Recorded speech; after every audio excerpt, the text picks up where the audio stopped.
Wala. Good morning mga master.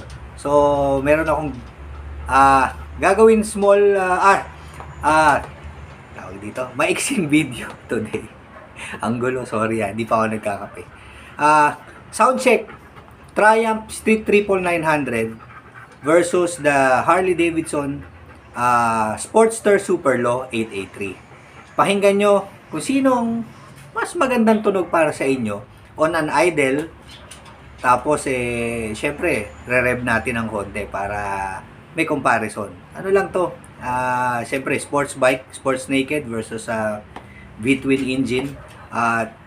Triple, 3-cylinder yung Triumph and then V-twin naman yung Harley-Davidson. So, panoorin nyo to. Ayun sila Sound check tayo. So, ito, una natin start at idle itong Triumph Street Triple 900.